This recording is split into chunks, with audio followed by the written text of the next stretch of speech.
Hello, আসসালামু আলাইকুম। এখানে ছোট্ট একটা ব্লগ শেয়ার করছি রাতের।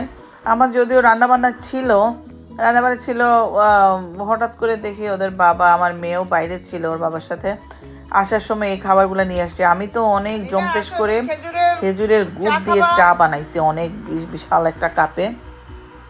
আমি ওটা খাওয়ার জন্যই বসেছিলাম, ভাবলাম এটা খাবো আরাম করে একদম, মানে মজা করে টিভি দেখে দেখে খাবো। এর মধ্যে দেখে খাওয়া চলে আসছে। যাই হোক, কি আর করা, প্রথম আমি চাটাই খেলাম। আমি বলছি না, এটাকে তো ঠান্ডা করা যাবে না, ঠান্ডা করার পর আবার গরম করে খেলে ভালো লাগবে না। যাই হোক, ওর বাবা আর ওর ভাই খেয়ে ফেলছে, আমার ছেলে আর ওদের বাবা খেয়ে ফেলছে আগে। খাওয়ার পরে আমি একটু ভিডিও করলাম, বিকজ ওরা খাওয়ার সময় ভিডিও করি না। ওদের বাবার আমার প্রায় সময় দেখা যায় খাবারের ভিডিও, মানে ওরা খাওয়ার পরে যখন থেকে যায় ওইটাই আমি ভিডিও করি। একদম নতুন অবস্থায় যে চকচকা তকতকা থাকবে, সুন্দর দেখা যাবে, সেটা আর করতে পারি না। এই একটা সমস্যা হয়। এই যে ইফতারের সময় কি সুন্দর করে টেবিল সাজাই, কিন্তু সত্যি কথা যেটা খাবারের পর মুহূর্তে আমি করি, বিকজ আমি তো একটু খেয়ে পানি টানি খেয়ে আমি নামাজ পড়তে চলে যেতাম, পরে এসে আমার খাওয়াটাই আমি ভিডিও করতাম। ওইভাবে টেবিলের খাওয়া আমি ভিডিও করতে পারতাম না। এই আর কি, মানুষকে দেখে কি সুন্দর করে একসাথে বসে খাওয়ার ভিডিওগুলো করে আমার দেখতে কিন্তু বেশ ভালো লাগে, কিন্তু আমি পারি না, কি করব, কিছুই করার নাই, এভাবেই। যাই হোক, আমি পরে খেলাম, বেশ খানিকটা পরে আমি রাতে এটা খেয়েছি। আমার খুব ভালো লাগছে মাশাআল্লাহ। আমাদের এমনি এভরি উইকেই আমাদের দেখা যায় যে এই খাবারটা আনা হয়। এই যে অ্যারাবিক আমরা আলকুমা থেকে আনি প্রায় সময়। আর কি বলে, বিকজ ওখানে বসে আমার ছেলে তো বসে খেতে চায় না। সে আর ও সামহাও ও অ্যারাবিক ফুডটা পছন্দ করে না। শুধু ওই যে ব্রেডটা যেটা আছে মরিচের ঝাল দিয়ে একটু স্পাইসি করে এই ব্রেডটা বানায়, এই ব্রেডটা সে আবার খুব মজা করে আমার ছেলেটা খায়। আর তেমন একটা সত্যি কথা যেটা আর কিছু খায় না।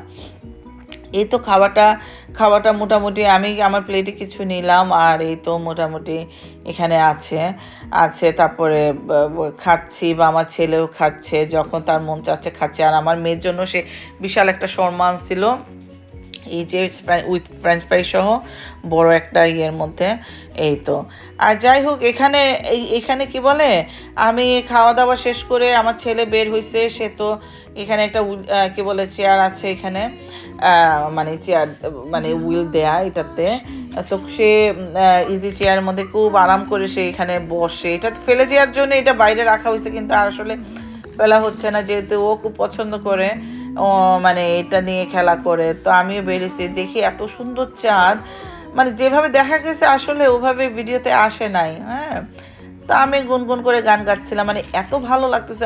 আমার আমার ডাইনিং রুমে থেকে আমার আমার মানে চারটাও দেখা যায়, অনেক সুন্দর মতো দেখা যায়। আমার ছেলে যেহেতু বাইরে ছিল, আমি বের হয়ে চারটা দেখছিলাম আর একটু ভিডিও করলাম। এই তো বাংলাদেশের গতকালকে একদিন আগে কি একটা বাস দুর্ঘটনা হলো, আহারে এতগুলা মানুষ মারা গেল, মানে আমি দেখে সহ্য করতে পারি নাই। একটা মা কিভাবে কান্না করছে তার ছেলের জন্য।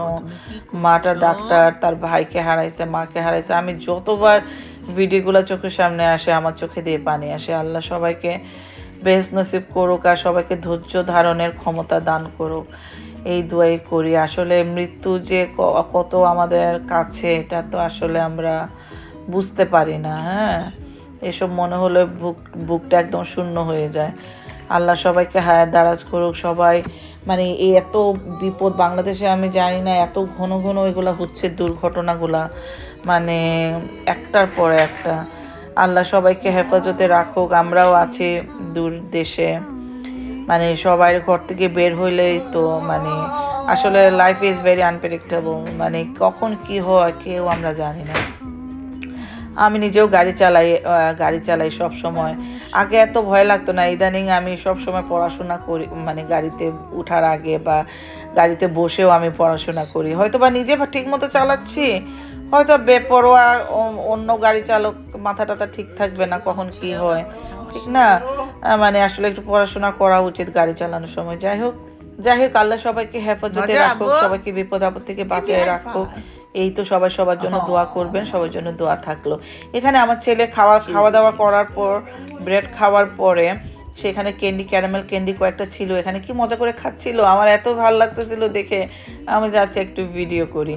এই তো সে খাচ্ছিল আর মাথা ঝুলাচ্ছিল। আমার ছেলে মেয়েদের জন্য দোয়া করবেন, অনেক বেশি বেশি করে দোয়া করবেন, আল্লাহ যাতে ওদেরকে নেখায়াত দান করে, আমিন।